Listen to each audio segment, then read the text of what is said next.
I'm very thankful for you guys to be here. And you know, NFTs, crypto, metaverse, it's all over, especially VidCon. It's interesting, you see the sponsors here and other different brands are here. You know, being in this space for 15 years, you know, we see people come and we love people who build and want to innovate and people who want to help creators. I think it's such an important thing. That said, you know, new technologies come here and it's often sometimes, you know, received with wide open arms, or sometimes it's received with skepticism, especially when you see a lot of hype around things like that. Some of the folks on the panel and some of the folks who we're here with, you know, they see a lot of these NFT crypto startups and they're just like, those are outsiders looking in. You know, they see this creator economy and they're like, all right, I'm gonna go build something. I'm gonna go engineer my way into it. In reality, they don't understand or may not be aware yet of just kind of how creators tick. So that said, they can be great things. And I think everybody on the panel here today acknowledges and can agree that NFTs in concept is a necessary thing, or is an important thing, but at the same time, at the state of today, do they help or do they hurt? So I have a panel of 4 wonderful people here. I want them to introduce themselves. Let's start with you, Ming, and we'll go right that way. Yeah, good afternoon, guys. Yeah, I'm Ming. I'm the founder of Catalog.lu. So I work on blockchain technologies for the creator economy. I used to be working at Google AI for the content ID system for YouTube. So just real quickly, he's underselling himself. Half the people in this conference are paid, probably more than half are paid by Content ID. Content ID, YouTube paid out $15 billion last year, and half of that was through Content ID. He architected that system from very early on. So that's why he's allowed to be here. Now he's working on his own blockchain startup. Sorry, Reggie, please go ahead. For sure. Hi, everybody. I am Reggie Coles. I am a video creator / musician and entertainer. I've been in the business for at least 8 years now, and yeah, here I am talking about NFTs and expanding my brand, so I'm happy to talk about it. For Reggie, also underselling himself, let's see, 1.4 million on YouTube, 1.3 on TikTok, yeah, and 1.2 on Instagram.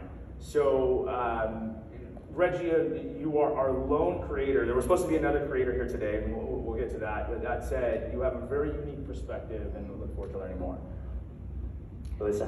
Hi everyone, my name is Alyssa Sweetman. I was at Twitch for 5 years before joining a marketing services agency focused on influencer marketing and gaming and esports called Player 2. And here I'll be representing the point of view of gamers and gaming influencers who tend to not be for NFTs.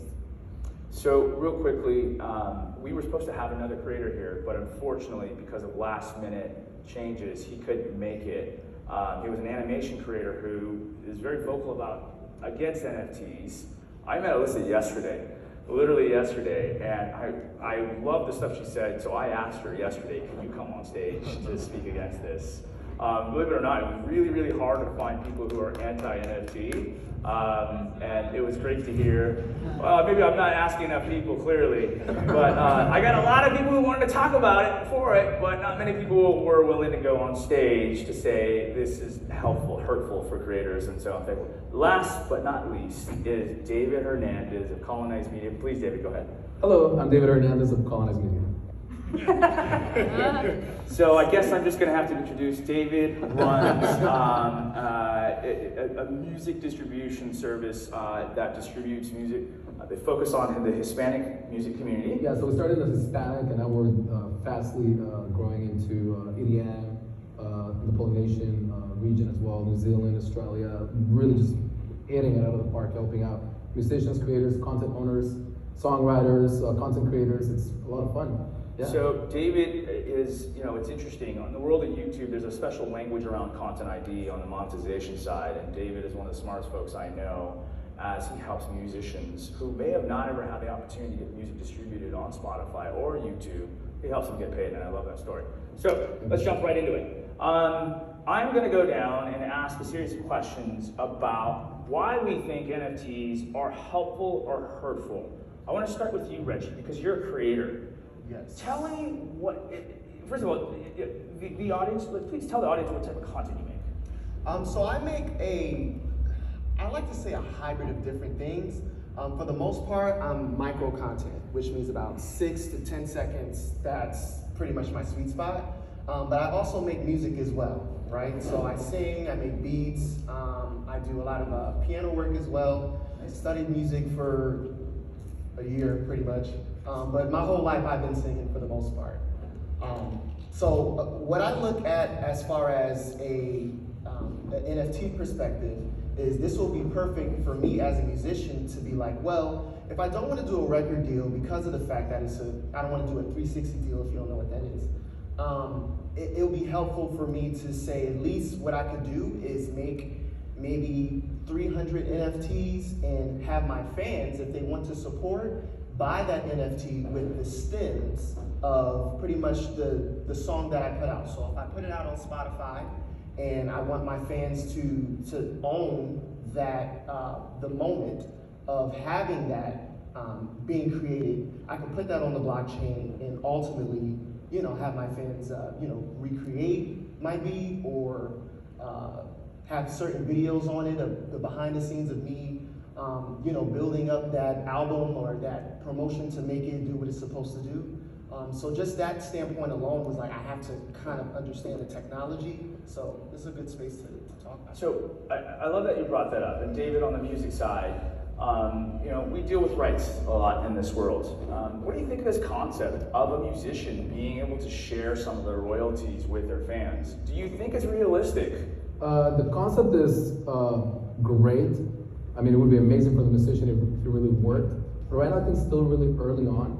And another thing is the masses out there see NFTs in general as a get-rich-quick thing. Yeah. So that's something that we, in the business side, the creator side, we have to look out for. Also, a big thing is there's a lot of creators creating awesome content being stolen right now by other creators and being infringed upon in other NFT platforms. So that's something that we really have to look at right now, fix those issues right now before we can move on and really get into that space where musicians, artists are actually generating significant revenue, but we go back into the same problem as piracy with music. Now it's on a grander scale, and then we also get into the Tulip Mania type craze with NFTs. So I'll leave it there. Okay, it's really interesting you say that about piracy rights.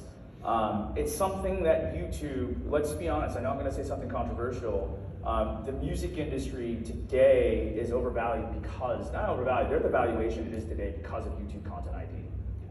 It's the platform that pays. It's not TikTok, it's YouTube. That said, Ming, you were part of the original artists.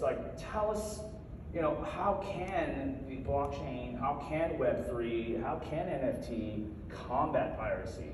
YouTube got it figured out. We know that in order for TikTok to not be just a 15-minute flame, they got to figure out rights. How is it going to be managed, do you think, on the NFT side? So actually, blockchain is perfect in a sense, because if you look at what's happening in the industry today, you have YouTube with its own content ID system, right? They index everything and it's an own private database, right? And then you have Facebook, who's trying to do something similar, and TikTok is actually working on it right now, right?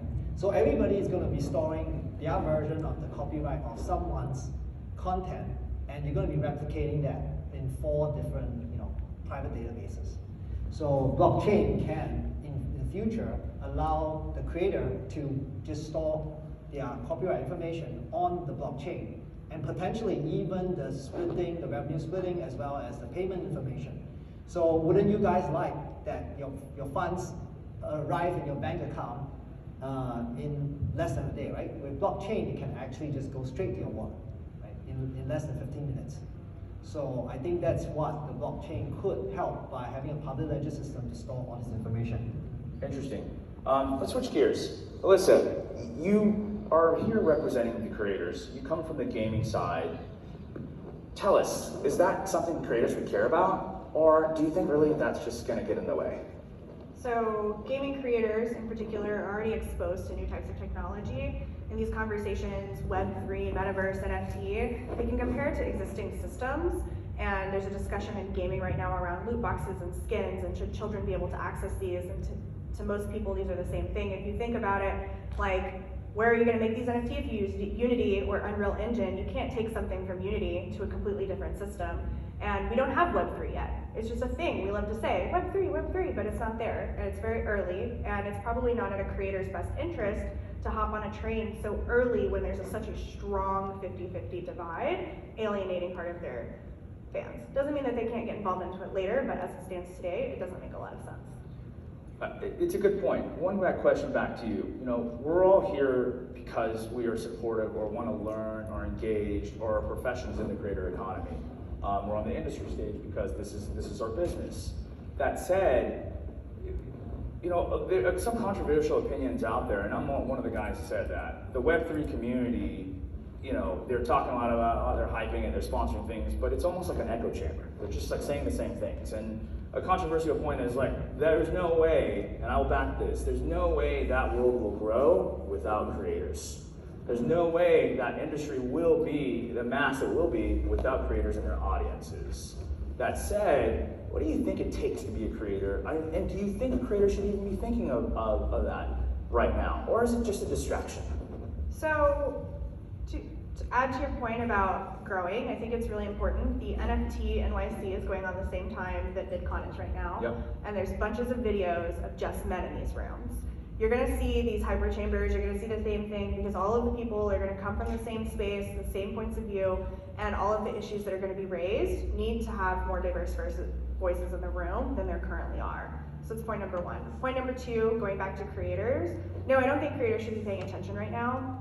Actually, saw a really great thread on Twitter the other day about how influencers say and do things without like having a deep understanding of something, and then they influence like a mass amount of people to go and do something. So if someone isn't educated on NFTs and then it convinces, like, say they do Minecraft or Roblox and their audience skews younger, and then a bunch of people go buy NFTs, you know, young kids or, you know, folks in high school, like, then that could be really bad. And on the flip side, if they promote it as something really bad and it turns out to be a really great company that has solved a lot of these problems, at the same time they're going to speak wrong.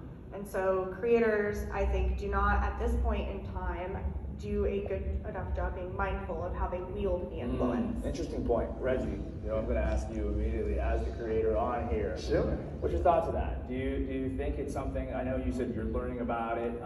Are you actively telling your audience about it? What's your positioning on like how other creators do? Do you think they are, because there's been a lot of controversy, right? There's some big name creators who I think are getting sued because there was some For sure. problems. Yeah, that's why it's very important to vet them out. Because everybody has an idea, and they're just hoping to, like you said, get rich quick and hopefully make a lot of money.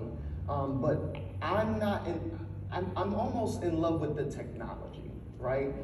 Just look at it on a standpoint of like, this could be a great way for people to actually have verified that this is my certificate for being a doctor or being a cardinal or anything Actually, like that. since this is a debate, getting into that, Sure. part of the point of verification with these systems is having a body of governing regulation. If you put something on the blockchain where there is no governance, there is no governing a doctor's permission to do anything. Yeah, So that's how true. would, like, if your deed goes on, what about when something, like with the FDIC, when your money gets stolen, you can get your money back, but say you put your deed to your house on the blockchain and then someone else steals it, there's no governing body to do that. What about that? Actually, I stand corrected. Recently, in the court of Singapore, they actually stopped a sale of the NFT from OpenSea because the owner had his NFT rights infringed. So actually, But isn't laws are isn't starting- all of this the antithesis of what an NFT and blockchain is? The idea is to move away from having governing bodies and to have DAOs and all of these fun things. So doesn't the ability for a government to step in, like, isn't that an antithesis? So the truth of the matter is, even in the in the blockchain community, there's a Bitcoin maxis, right, and the libertarians. The truth is, in order for blockchain, and blockchain is getting mainstream, so governments will want to step in, like it or not. So everybody is getting ready for regulations, right? And in fact, I think it's healthy for the governments to get involved, especially like you said, right? If what is represented on the blockchain can be considered a formal legal contract and enforceable, then my rights on the blockchain Then they what can be legally preserved, right? So my counter then is, aren't we just recreating systems that already exist? Why do we need to then create systems with massive blockchain mining farms would have a negative impact on the economy. I Hold guess. on. The government's already involved. It's called DMCA of 1997. People, register your copyrights with the Library of Congress, Yeah. and then you can go into somebody they infringe on your copyright. As simple as that. DMCA also applies to all these platforms. OpenSea, you name it. OpenSea themselves came out and said that over 80% of all the NFTs minted are stolen or copyright infringements. Now, if you're a creator, or you work with creators, or you're a content manager, if you have valid, in-time filed copyright registrations, the government will back you up, do a DMCA claim notification to the platform, they don't remove it, you're liable, you can get up to $150,000 on statutory damages. I think around $150,000, plus whatever money they made. So if somebody made a big hit with your NFTs, you have your copyright registration in time, let's say they made millions of dollars, all that money has to go to you, plus your statutory rates. So the government's already involved, however, the community and all of us are not talking about it, and we don't understand DMCA properly. DMCA is the reason why we're all here today, and DMCA is the reason why the internet exists. So, yeah. I would just add, DeviantArt did their little scanner thing, and like the first few weeks, there was like 254,000 copyright claims on OpenSea. So, like, there's a valid claim for why creators shouldn't just jump into this so early. Does that make you nervous when you hear you as the creator up there, you work hard for your content, you work hard to make music? Yeah. Does that make you fearful? I'm gonna be completely honest with you. Like I said, I've been making videos for about 8 years, and how many times have I seen people repost my content or use my sound? I guess kind of to differentiate myself, the NFT space for me would be lucrative because of the fact that, like, bro, this is Reggie's. I know this is from him, so it just makes it that much better for people to be like. They would say that if they're in the platform and they're following you, and if they know you. Right. That's the only reason why they Absolutely. would know that. And I mean, you also have systems like Content ID. So you match something, the name of the actual sound recording will show up, like for example on YouTube. Right. But again, it all starts and ends in your copyright registration. That is the deed to your house. That is the birth certificate to your creation. Register that within 3 months, and you're golden. Let's talk about this. As a guy who was an early engineer on Content ID, do you think blockchain can be essentially a form of Content ID across the whole web? I think that's where things are going. Because eventually, So that can calm his fears. actually what they don't know is actually, I actually found out when I was doing more research on this, is that, you know how many lawyers does Google have who is just doing music rights and Google? Anyone want to take a guess how many lawyers there are? I didn't know, I was shocked when I found this out. 10,000? No, not that ridiculous. You said yes. We have close to about 50 lawyers who do nothing all day long, That's not one. but actually view the labels. I'm talking this is just music, right? Just music. Who do nothing, all day long except that negotiate rights with the lawyer, with the labels. And all these are backroom deals. You don't really know, right? And I do. sure. So I think where things have to go, especially, is that copyright should eventually go on the blockchain, so that why OpenSea and all these other platforms have problems is because each of them have to keep their own records. But now if I have a way, for example, Reggie's stuff is on, right, I can actually refer and say, hey, Reggie's on this blockchain, that's supposed to be his music with this ID. Okay, someone else is posting something that's similar, I can flag that. And it's way more efficient than having to check 4 different databases for Facebook, Facebook, TikTok, YouTube, right? I got one. I got a point for you. When something goes up on the blockchain and you can't get it down, what about when you have stalkers or harassment consistently as a creator? Women creators, creators of color, queer creators, like, what about that? Your home address becomes an NFT for sale. Then what? Just to be clear, when I say it's information on it, I'm talking about metadata of the music, right? For example, name of the creator who owns his music. But you can, in theory, use an NFT minting system to dox, and then there's no DMCA claim. I could pick a knife and stab someone and I can use it to cook. So Except it my goes both scenario ways. is likely to happen. People do release information on Reddit. Amaranth, one of the largest women streamers on Twitch, just did a whole thing about how she had a stalker come stay outside her PO box for 42 days and follow her home. Off an NFT? I'm not even an NFT. I'm saying that the reality of it happening Yeah. is not the same as like, oh, I could go stab someone. People are already doxing people through avenues. So, Alyssa, tell me, a creator who could be fearful of this, or let's say a creator is overzealous of this, right? You know, you see like half the NFT startups here, and if you're in the audience, forgive me, I don't mean to talk bad. You know, they have this whole notion, we're gonna monetize creators, and one of the things about, oh, your community, we're gonna give you basically a gating mechanism or a ticketing mechanism for your community. Do you think that's realistic? And is that a real viable source of income? It may be at first, but do you think it could be a real sustainable source of income? I want to be really real here. A lot of these folks making creator tools are making tools that require a creator to have a whole goddamn team of people to manage them. They're not simple, they're not easy. You're talking about gating, okay? Who's gonna have to sit there and gate that? And then what happens if, say, if it is an NFT, you can't like reverse take the NFT back. So say I accidentally, a new person creates an account, they're around for a bit, turns out, bam, they were a stalker, someone that wishes me harm, I give them an NFT to this gated area, now I can't get it back. Interesting. Reggie, do you see the value of NFTs and building communities around you, potentially gating content and using it as those tools as a lot of these NFT startups do? Do you see value in that? Yeah, I do.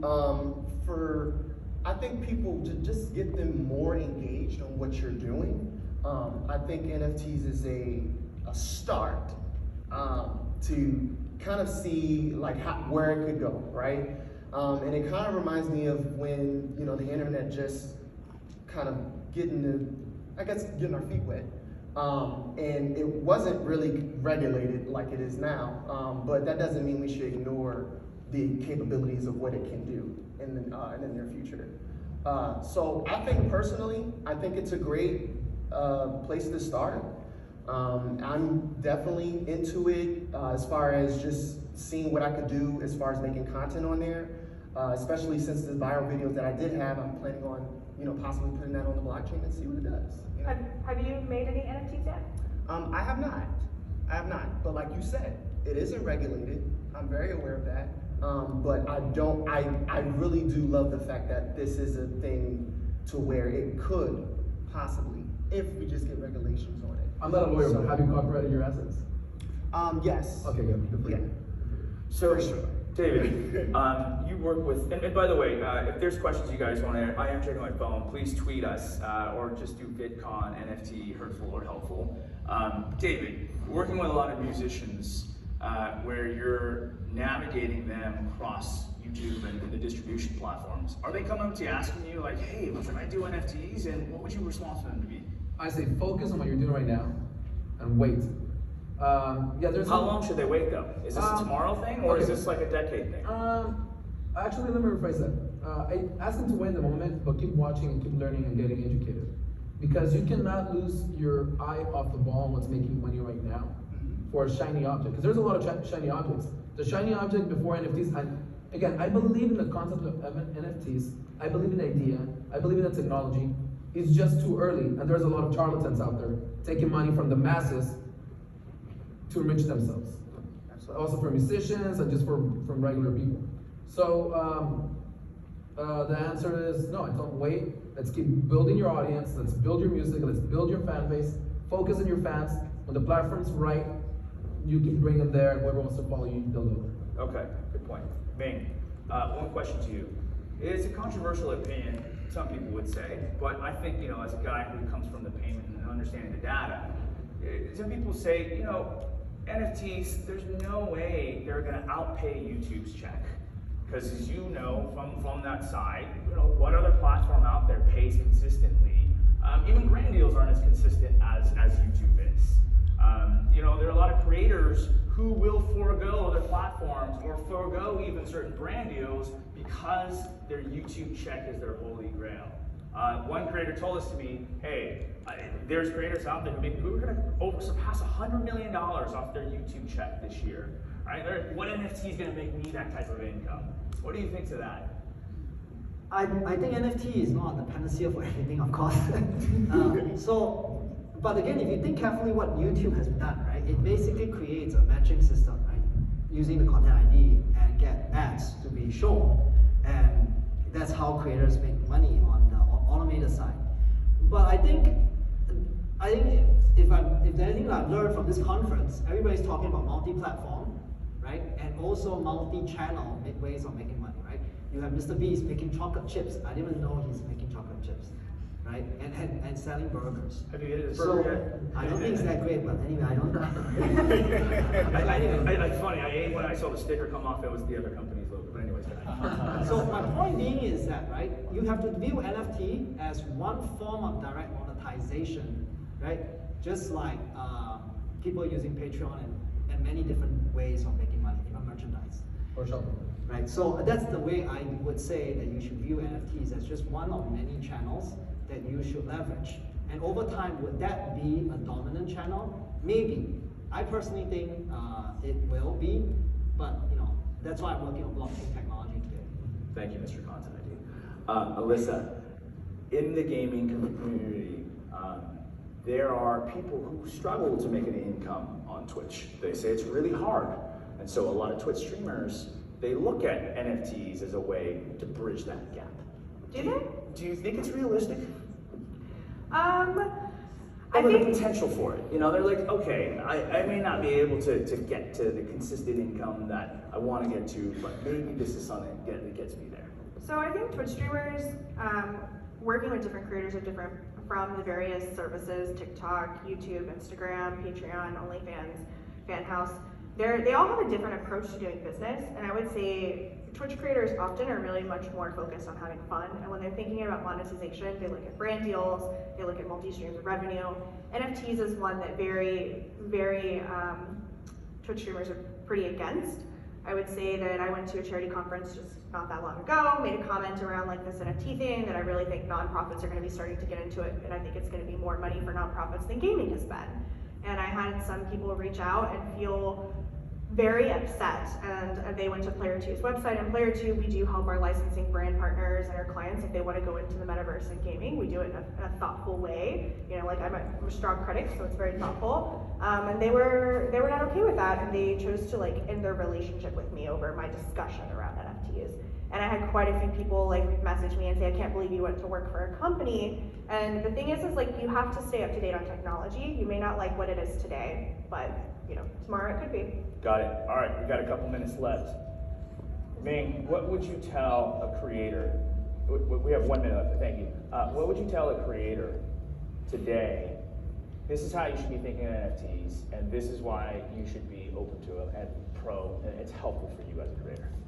So I think traditionally, creators have been, we are in an attention economy, right? So I would say the promise of NFTs is that you can actually allow your fans who support you to actually potentially own or have share in a piece of your success, right? Whether it's a video catalog or whatever. So I think that is the promise of NFTs, the ownership economy, rather than the attention economy that we are today. Thank you. Reggie, what would you tell a fellow creator? Hey, this is why I think NFTs could be helpful for you. Let's say there's a young creator who's just starting their journey. Think of yourself 7 years ago when you were on there. What words of wisdom would you provide them? And we'll keep it short.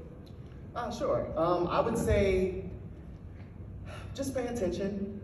Just make sure that you're teaming up with the right people, and just make sure that you're constantly making content. And then one of those viral videos, you could put them up as an NFT, and people would just want to own that moment. So definitely that would probably be one of the things I would say. Okay. I know we got a minute left. I know they're looking at me. Alyssa, tell us, what would you tell a young creator who's coming in, asking you about NFTs? What are your words of wisdom to them? To not jump on it so quickly, think it through, look who sticks around in the space after a couple of years, really do your research and find the companies that stand for what you stand for, and just be aware that you as the creator are really valuable to a lot of companies right now. And if you hand yourself out as a creator and you partner with all of these things, you're going to devalue yourself if you do it too quickly and too fast. Got it. All right, we've got 20 seconds left, David. Okay, 3 things. Number 1, invest in your brain, invest in yourself. Second, hone every single one of your skills. If it's 1, 2, 3, own them all. And 3, keep happy, keep excited, don't burn out, and just focus. Awesome. Technology Guys, changes. thank you all for being here. Please give a round of applause for ChannelMeter. You guys have an awesome day. Yes. Hey, hey.